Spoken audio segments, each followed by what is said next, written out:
When I say bada bing, y'all say bada boom. All right? Bada bing. Bada boom. Bada bing. Bada boom. We are trying to provide a youth authentic voice for city officials and policymakers to actually have to sit down and be held accountable for the policies that they put in place that affect our young men, specifically those that have that school to prison pipeline that's been created. There are a lot of things that our young men are exposed to when we're not around.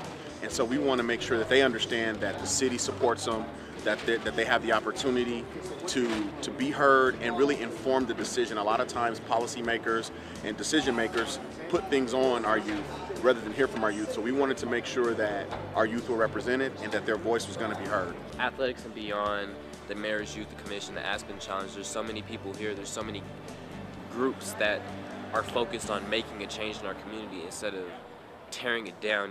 These people here came, they gave up their Saturday on a Valentine's Day. I'm pretty sure most of these young men here have girls in their life, but they gave up their time to make a change, and I think that means a lot to me. And it's important that they see this is where I came from, and through the upbringing that my mother provided for us and all that stuff, I'm able to now provide this services because this rec center that's right behind us, right over there, here, you can see the yellow top over there, that building right there, during summer months, put food in our stomachs.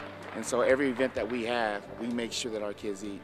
My inspiration has always been to be able to give back. I mean, Narcy and I, we grew up in this community. We're from the West Side, we're West Siders. So we grew up in the Yellow Projects. We lived there for about 15 years. So to be able to come back to our own neck of the woods, it's amazing. For one, the neighborhood has changed completely. But my inspiration is to ensure that we continue to follow our passion and follow our dream and ensure that athletics and beyond is available for every child, every student. These young gentlemen are so talented, poetry, just articulate with their words, and it's an amazing thing to see young kids at this age be able to express themselves. So I'm happy to be a part of this, and it's an outstanding event. My reason for being here is I'm these kids in a lot of different ways. I've been through a lot of the same circumstances some of these kids have went through. I've been racially profiled since I was a youth, and within that fell into the system in a lot of different ways myself. So it's something that just kind of inspires me to just want to get the word out there, build these conversations out with these young people, and really just get them thinking about what the trap doors they're already getting ready to run into. You are not colorblind, it's time to stop lying. There is color in the iris, in the eyes of a child. There is beauty in the lens, in the light that you shine. You are not colorblind, there's racism here. Stop lying. We talk about activism, and there's a lot of people who are out there like talking, but there's not a lot of people doing.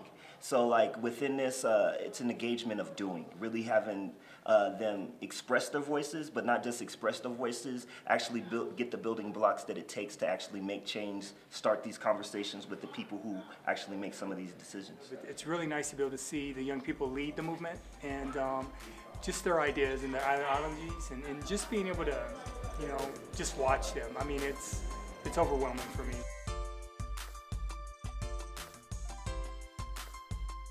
To me personally, I wasn't the greatest student. On my birthday, 2 months ago, I shot in my back. And I just want to see a change within the community. People be the change that they wish to see. Like, I stopped hanging out with the groups that were influencing me to do the bad things and started hanging out with student body presidents, hanging out with higher education.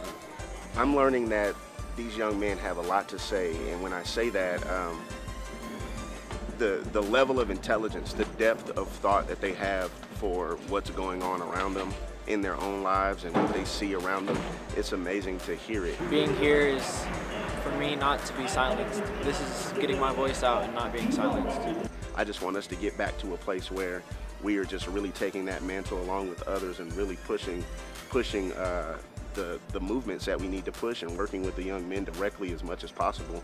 They look up to us is the bottom line. We all know groups dynamics are the strongest thing in kids' life at this age.